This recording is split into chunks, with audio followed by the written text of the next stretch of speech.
ان کا اٹک پل پر بڑا استقبال کریں گے. میں کہہ سکتا ہوں چودھری نثار علی خان بھی اس میں شامل ہوں گے. دوبارہ سنیں, میں کہہ سکتا ہوں چودھری نثار بھی اس میں شامل ہوں گے. صرف عمران خان کی پارٹی کو اور لیڈروں کو صحیح طریقے سے اور ہر طرح سوچ کر انتظام کرنا ہوگا, اور اس میں کے پی کے کی حکومت کا بہت بڑا حصہ ہوگا. اگر پی ٹی آئی کے اندر غدار اور نائب لوگ ہیں تو ان کا پہلے سے انتظام کرنا ہوگا, یعنی بیٹوں کے آنے سے پہلے جو ایک مومنٹم بنے گا عالمی سطح پہ, اس سے پہلے پارٹی کے غداروں کا انتظام کرنا ہوگا. یہ بہت بڑی ڈیولپمنٹ ہے.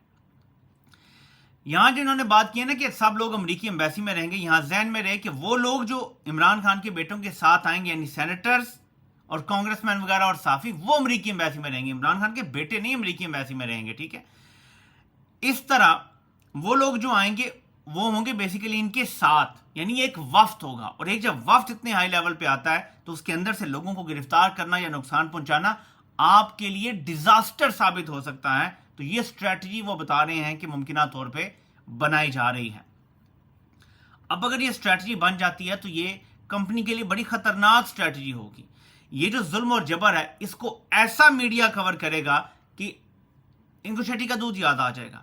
تو اس سے پہلے ہی مجھے ایسے لگتا ہے, یہ میری رائے ہے کہ اگر یہ ہوتا ہے, اگر یہ جو سائنس بھائی صاحب نے کہا یہ واقعاتاً کنفرم خبر ہو جاتی ہے, اگر واقعی وہ امریکہ جا کے یہ سب کرنے میں کامیاب ہو جاتے ہیں, اگر یہ سب لوگ آنے کے لیے بھی تیار ہو جاتے ہیں, میں نے بار بار اگر کا لفظ استعمال کیا ہے, تو میں سمجھتا ہوں کہ ان سب کے آنے سے پہلے ہی عمران خان کو رہا کرنے کی کوشش اسی طرح سے ایک کنٹرول ڈیل کے تحت پھر کوشش کر سکتے ہیں. کیونکہ یہ سب کچھ جو ان کے جرائم کے اوپر اتنی روشنی ڈال دے گا, یہ کمپنی افورڈ نہیں کر سکتی.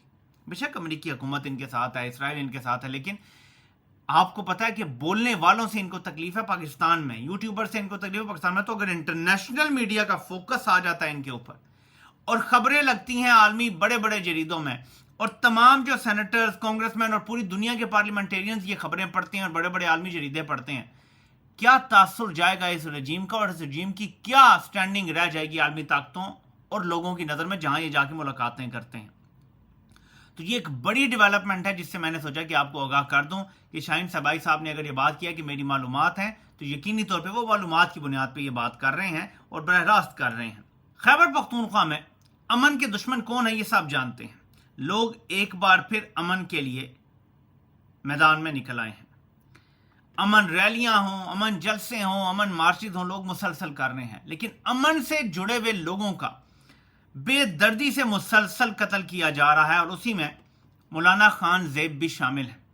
اور میں ان کی دیکھ رہا تھا ٹویٹس وغیرہ, وہ علی مین گنڈا پور کے بھی خلاف اور پی ٹی آئی کے خلاف بھی بہت بات کرتے ہیں. ظاہر ہے وہ مخالف جماعت کے ہیں, لیکن وہ فوج کے مظالم کے خلاف بھی بات کر رہے تھے, آپریشن کے خلاف سخت خلاف, اور وہ بار بار امن مارچوں کو لیڈ کر رہے تھے. تو اس کو ذہن میں رکھیں کہ ہر وہ بندہ جو امن کی آواز اٹھاتا ہے, ہر وہ بندہ جو فوج مخالف کھڑا ہوتا ہے, اس کو سو کال دہشت گرد مار دیتے ہیں.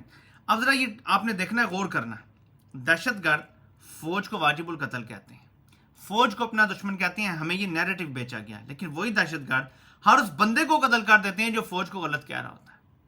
کوئی سمجھ آئی بات؟ مجھے تو نہیں سمجھ آئی. آپ کو آگے ہوگی تو مجھے کمنٹس میں ضرور بتا دیجیے گا. دہشت گرد سو کالڈ فوج کے دشمن ہیں, لیکن جو بندہ فوج پہ تنقید کرتا ہے دہشت گرد اس کو فوراً مار دیتے ہیں. یار کیا کمال ہے, کیا کمال ہے. ویسے مجھے تو نہیں سمجھ آیا, آپ کو سمجھ آ گیا ہوگا. تو گٹھ جوڑ کو سمجھیں کہ پاکستان کے امن کو کون تباہ کر رہا ہے. اور اب یہ جو امن جرگے وغیرہ ہونے جا رہے ہیں آگے, اس سے پی ٹی آئی کے ایک لیڈر نے خطاب کیا, اور انہوں نے کہا کہ سہیل خان نے آئی تھنک خطاب کیا, اور انہوں نے کہا کہ ہم پھر اسلام آباد کی طرف آنے پہ مجبور ہو جائیں گے. یہ جو سارا امن جرگے ہو رہے ہیں اور مارچ سارا ہو رہا ہے, یہ پھر اسلام آباد کی طرف ہوگا اور اسے کوئی روک نہیں سکے گا. میں ایسی بات کر چکا ہوں آج سے 2-3 دن پہلے کہ یہ جو ایک موومنٹ بن رہی ہے, سب کو نظر آ رہا ہے کہ قبضہ تو اسلام آباد سے ہونے لگا ہے نا معدنیات پہ, اور لوگ اس پہ بڑا شور ڈال رہے ہیں کہ معدنیات پہ بھی قبضہ اسلام آباد سے ہونے لگا ہے. لوگوں کے اوپر ڈرون حملوں کے فیصلے بھی پنڈی اسلام آباد میں ہوتے ہیں. تو مین تو برائی کی جڑ پنڈی اسلام آباد میں ہے. تو اس موومنٹ کو اس طرف جانے کا ہی بالآخر سوچنا پڑے گا. مراد سعید بھی اس کے حوالے سے بات کر چکے ہیں, پی ٹی آئی کی اور جو نوجوان قیادت ہے وہ بات کر چکی ہے. اب یہ لوگوں نے دیکھنا ہے کہ انہوں نے وہیں بیٹھ کے اپنی جانیں دینی ہے اور جنازے پڑھنے ہیں لوگوں کے, یا اپنا حق حاصل کرنا ہے اور پرامن دھرنا جلسہ آ کے پنڈی اسلام آباد میں کرنا ہے. یہ بڑا امپورٹنٹ ہے. اور میں ہمیشہ کہتا ہوں کہ وہ خیبر پختونخوا میں آپ سیپریٹلی دیکھ لیں ایشو, آپ بلوچستان کا سیپریٹ کر کے ایشو دیکھ لیں, آپ سندھ میں سیپریٹ کر لیں, آپ پنجاب میں سیپریٹ کر لیں, گلگت بلتستان میں سیپریٹ کر لیں, آزاد کشمیر میں سیپریٹ کر لیں. یہ سیپریٹ آپ کو سمٹمز نظر آئیں گے. بیماری ایک ہی ہے کہ پاکستانی فوج نے پاکستان پہ قبضہ کیا ہوا ہے, ہماری عدالتیں تباہ حال ہیں, کوئی قانون کی بالادستی نہیں ہے, جمہوریت نہیں ہے, جو تمام مسائل کی اور بیماریوں کی جڑ ہے. باقی سارے سمٹمز ہیں. آپ یہ بنیادی مسئلہ اسلام آباد پنڈی میں ٹھیک کر لیں, سارے سمٹمز ٹھیک ہو جائیں گے. اس معاملے میں ہومیوپیتھی کی بڑی زبردست اپروچ ہے. ہومیوپیتھی کہتی ہے کہ بیماری کو ٹھیک نہیں کرنا ہوتا, ہم نے مریض کو ٹھیک کرنا ہوتا ہے. جو بندہ بیمار ہے نا وہ ٹھیک ہو جائے گا تو بیماری آٹومیٹکلی ساری ٹھیک ہو جائے گی, کیونکہ بیمار کون فیل کر رہا ہوتا ہے. ایک بندے کو کینسر ہے لیکن تکلیف کسے ہو رہی ہے؟ انسان کو. اس انسان کو آپ نے صحت یاب کرنا ہے. اب خیبر پختونخوا میں ایک مسئلہ ہے, بلوچستان میں ہے, سندھ میں ہے, گلگت میں ہے, آزاد کشمیر میں ہے, پنجاب میں بھی کسی حد تک اب لوگ تنگ پڑے ہوئے ہیں, جو گھروں میں چھاپے اور چادر چار دیواری کا تقدس پامال ہوتا ہے, سب جگہ ہو رہا ہے. یہ سب سمٹمز ہیں. اگر آپ نے مریض کو ٹھیک کرنا ہے تو آپ کو سینٹر میں سب کو ٹھیک کرنا پڑے گا. جو اس کا نیوکلیس ہے اس کا علاج کرنا پڑے گا, اور وہ پنڈی اسلام آباد میں. پوری قوم کو اس ایک نقطے پہ اکٹھا ہونا پڑے گا, تب جا کے حالات ٹھیک ہوں گے. تو میرے پاکستانیوں, یہ جو عمران خان کے بیٹوں کو روکا ہوا ہے, یہ عمران خان نے روکا ہوا ہے. جب عمران خان کو گرفتار کیا تھا, ابھی میں شہزاد اکبر کا کلپ دیکھ رہا تھا, وہ کہتے ہیں کہ وہ پہلے دن سے آنا چاہتے تھے, عمران خان نے انہیں منع کیا ہوا ہے. تو ایسا نہیں ہے کہ بیٹے اچانک آنا چاہتے ہیں. اب بیٹوں نے یہ کہا ہے, پیغام دیا ہے کہ اب ہم والد صاحب کی بات نہیں مانیں گے, بلکہ ہم خود سے آنا چاہتے ہیں. پہلے امریکہ جائیں گے, وہاں پہ آگاہ کریں گے سب کو کہ حالات کیا ہیں گراؤنڈ پہ. کیونکہ یہاں سے ہماری ملٹری اسٹیبلشمنٹ نے, میں اگر کھل کے بات کروں, بہت زیادہ عمران خان مخالف پروپیگنڈا کیا ہوا ہے.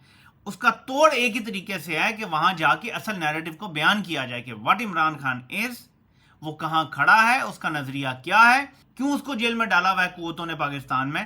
تو اس کے بعد جو وہاں کے لوکل, جیسے آپ ایم پی ایم این اے کہتے ہیں, ان کے کانگریس مین اور سینیٹرز ہوتے ہیں, بہت سارے ایسے ہیں جو سیدھی بات کرتے ہیں. سارے ہی نہیں ہیں جو خریدے ہوئے ہیں پیک نہیں, یہ ذہن میں رکھیے گا. بہت سارے ایسے ہیں جو بولتے ہیں, آواز اٹھاتے ہیں. ان سب کا بھی اگر وفد ایک اکٹھا ہو جائے تو یہاں پہ ان کو روکنا بڑا مشکل ہو جائے گا. تو یہ ایک اچھی ڈیولپمنٹ ہے, پازیٹیو ڈیولپمنٹ ہے. اب کمپنی کی لائی گئی جو حکومت ہے وہ اس قدر ڈھیٹ ہو چکی ہے کہ صرف ایک گھر کو فائدہ پہنچانے کے لیے موٹر وے کی تعمیر کا انکشاف ہوا ہے. یہ پاکستان انہوں نے فری فار آل کر لیا ہے. ان کے اپنے ذاتی مفادات ہیں.